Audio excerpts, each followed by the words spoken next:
Hello and welcome to Sorcerer's Workshop, where we are always cooking up something new for you to use in your next D&D adventure. This week we're focusing on Gricks and Grells. Well, they're not too similar. They both got beaks, they're both pretty ugly, and they're right next to each other in the monster manual, so I thought I'd do sort of a dual episode on Gricks and Grells, plus their names are similar. So let's get right into it. We're going to start with the Grick because I think it's easier. It's just basically a worm with some weird things around its mouth. I use clay, love clay, anything for bodies, worms, anything like that. Always use clay. You want to sort of twist it into a shape, something like this, like it's rearing up. This is going to be the Grick Alpha, which is the larger one, which will use a large base. We'll decorate it later. Once it is dry, the first thing we've got to make is the beak, the mouth. I use tin foil for this stuff. Again, this channel is all about making it cheap and easy. No fancy techniques here, just literally tin foil. I won't bore you with the whole process, but what you're going to do is you're going to need a sort of large piece because you don't want this flat mouth. Oh, come back here. Stay there. You want it sort of a bit built up, so you're going to want to sort of take a decent amount of tin foil, but tin foil isn't, too expensive. All right. Here we go. I've got the top and the bottom pieces, so something like this. It doesn't matter if they go over a little bit. You're going to paint it later, so it's not going to look weird. And yeah, I think something like that looks nice, but really anything beak-like works. Alright, so I made three. This is the Grick Alpha, the slightly larger one. Into focus, please. So there we go. I added a little bit of hot glue on the side because it's not just sort of two sides of a mouth and then nothing in between. It sort of has a bit of, jaw, I guess you could sort of call it jaw. So I added a bit of hot glue. We'll paint it up sort of red later on. Look quite nice, just flattening out the last bits. Alright, so now to make it actually look like a grick, not just a worm, you're going to need tin foil. Once again, I love tin foil. I use it a lot on both the Grick and the Grell because it's just so easy to use. I'll make one of these sort of head claws, I don't really know what to call them, and then basically it's just copy and paste for the rest of them, just maybe the bottom one slightly larger. I think I make just ever so slightly, it really doesn't matter. So a shape sort of like this that sort of has a little bit of a curve and then sort of a bit more of a spike at the top. I think that'll look quite good. If you can't get the curve in there, use something like the end of a toothpick or the end of a paintbrush, which sort of just gets the hinged edges in there, like it's really sort of curved around. I found that worked quite well and looked quite nice. Yeah, something like that. It'll look a lot better once you have all four. And now I have all four. So there you go. As you can see, two are just slightly larger. Just slap the hot glue on there. Make sure you get rid of all the ugly beads, otherwise they don't look nice.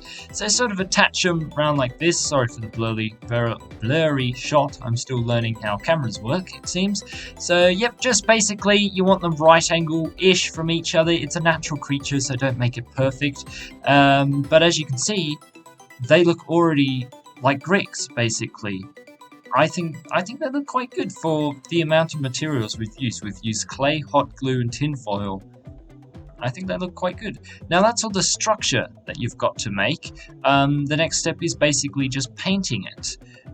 So we're going to use once again the Grick Alpha just as the example of how to paint it. The first color you want is the sort of a cream tan sort of color that goes right away all around the bottom. I said round a couple of times there. And also you want to make sure the beak is completely covered in this tan color. Doesn't matter if you get the inside because we're going to paint it red and stuff like that. Make sure you do get the underside of the beak though. That is important because that is this tan colored again. It's okay if you make a couple of mistakes because this is the first color, but I'm sure you know how painting works. Right, once that's dry, the next color you want to get is a green.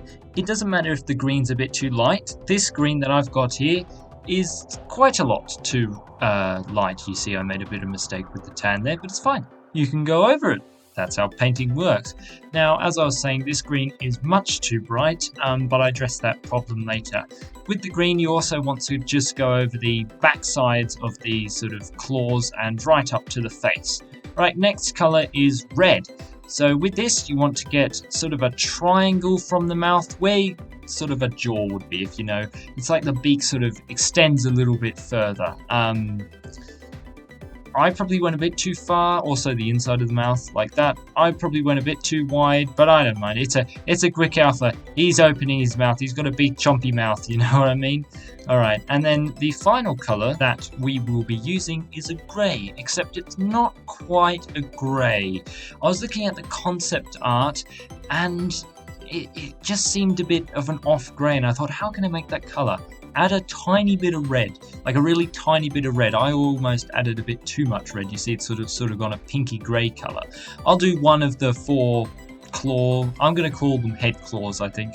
One of the 4 head claws, and I'll show you the rest once it's dry. Make sure you get all the silver bits, otherwise you'll get these weird bits poking through. It's okay if you miss some, you know, from 3 feet away on the table, you're not really going to see them. So there you go. That is it. And I'm looking at it now and I'm thinking, that's much too bright. And what can we do about something that's too bright? You know what we can do? We can add a black wash, and we're going to stick it all over it. Mostly going for the green though. Alright, while that is drying, let's make the bases. So we have the bases, and Gricks and Grells will make the Grell bases as well, why not? Are mostly found in sort of the sort of dungeons and places like that. They're also found in caverns, but they're found in dungeons in my world. So you want to get some squares. This is just how I do sort of dungeon bases. Don't worry about that. Once you've got the 4 squares on there, they're not perfect. They're dungeon tiles. No dungeon tiles unless they're the king's tiles are perfect. I don't think the kings keep Gricks or Grells as pets.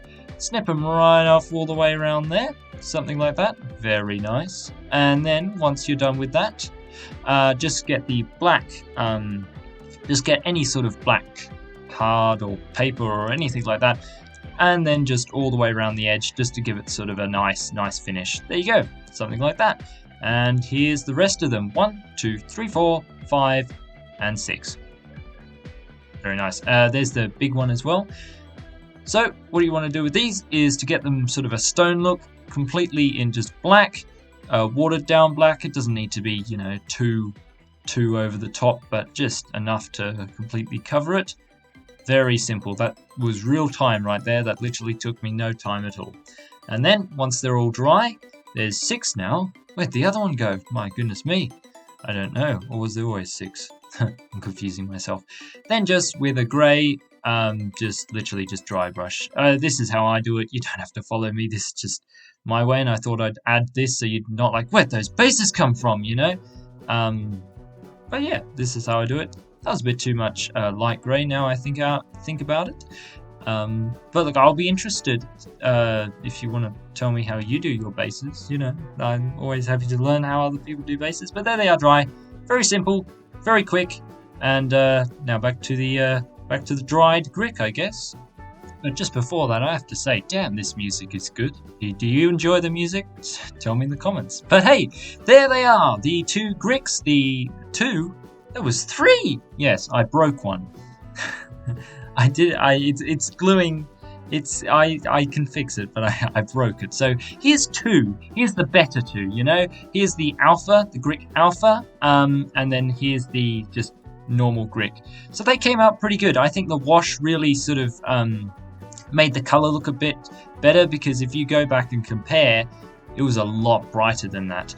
But you know, nothing's perfect, and as you can see with the head claws, I did, you know, there's silver in there. But hey, let's move on to the Grails now. Let's move on to the Grails indeed. Here is the start of the Grails. The brains, I guess you could say, of the Grails, but I made them and I didn't like them, so I covered them in tin foil. You could just make a ball of tin foil and it would really have the same effect, and it would actually probably be easier to balance on one of the small bases later on. So I should have done that really in hindsight, but I didn't. So we live and we learn, you know. So we have these sort of vaguely brain sort of shaped things, but I add sort of a couple of bulging veins or brain-like bits to it. You know, I was looking at the book and I was thinking hot glue, tin foil. Yes, I like the idea of that. And if you give it a second, I'll show you exactly what it came out as. It's a bit hard to see because it's clear on silver, which is always hard to see, but you can sort of see what I'm going for. They'll look a lot better once it's completed and once it's finished. Trust me. Okay, so now we've got these. Don't forget the beaks. It is one of the defining features of the Grails, otherwise it would just be a brain with floaty sticks. The beaks for these creatures are a lot like sort of parrot beaks, I would sort of say. They're a bit more curved at the front, unlike the Grick beaks, so you really want to, because it's really, that's what makes them look good. So here's a better look at the beaks. So they're a little bit, I'd say they're a little bit bigger than the Grick beaks. But hey, it really doesn't matter. Anyway, the beaks, they're miniatures, they look fine. This one's went a bit weird. This one's an older one, you see. He's got a big beak. Alright, so now limbs. This took a stupid amount of time, so I'm not going to make you sit through it. I'll make you sit through one, and one alone. So you want a piece like this. Doesn't have to be too long. And now I've got a lot of them. In fact, I've got 20 of them, because it's 10 tendrils on each grell, and I've got 2 of them. So you want to roll it into a shape like this, and then you want to really get it really tight. I found this method where you just sort of roll it back and forwards in your fingers, makes a really long, nice sort of tentacle. It really looks nice, I think. Something like this. I mean, damn, that's a tentacle right there. So now you want to spend about 10 minutes rolling up the rest of them. And there we go. So we're going to focus on this one for the sort of tutorial. I'll do the other one and show you at the end, but yeah. Alright, so 10 each. 5 on each side, and yeah, get gluing. So you want to sort of get it. They're very fragile. They're not fragile, but they're very sort of, they wiggle a lot. So really just get them in. I found a good method was to sort of hot glue a line and then stick 5 of them in, and then hot glue the other side and just stick them in any shape or form straight for the starters. So there they are, all in.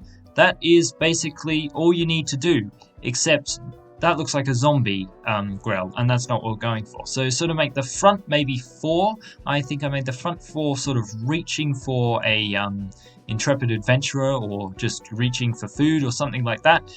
And then I made the back ones either sort of just hanging around or sort of trailing behind it. I think this one they're sort of more just floating around, and then the other one I saw sort of made it more trailing behind them. Yeah, something like that. Just wiggle them around, change them different directions until you're happy with it. Really, it's what you want. I actually had a lot of fun doing this because you can make them do all different sorts of poses. Alright, for flying miniatures, I just get a little stick and pop them on. But the main colour, which covers the entire thing, is pink. Doesn't matter if it's too light a pink or anything, you can just, you know, wash it with a darker colour later on. This is, again, a bit too light colours. I'm not a perfect painter. This is not a channel for perfect painting, so don't expect it. So there you go, there it is, covered in pink, and it's very bright, that's for sure. Too bright, in fact. So you know what I do? I get another wash, and this one is indeed another black wash. I use black washes a lot because they really, if you make a mistake with the colour and it turns out, you know, a bit bright or something, it just really helps with sort of dulling it down a little bit. And that's basically the exact colour I was going for. Not a bright pink, a dirty sort of pink. I also had these sort of black strips around the end of the tentacles, because that's where the paralyzed poison, I think it is sort of emitted. Now the only other part that really needs painting, the beak. So you want just a pure black, and you want to do the majority of the beak, sort of the front 3/4, I'd say, of the beak. And you want to do all the inside, except you want to sort of leave a tongue space. I found it looks really awesome. Like, look at that. It looks really cool. Look at that. It's like got a little pink tongue. Yeah, it's the same color as the rest of its body, but it looks cool. And now the last color, yellow. Just just mainly on the top of the thing. Just a really tiny little bit round the bottom, and mainly on the top, just the rest of the beak. Like that. And there we go. Paint the stick white, and there you go. Grails. And, you know, they're not perfect. They're not amazing. But if you put that on the table, they're going to go, that's a Grail.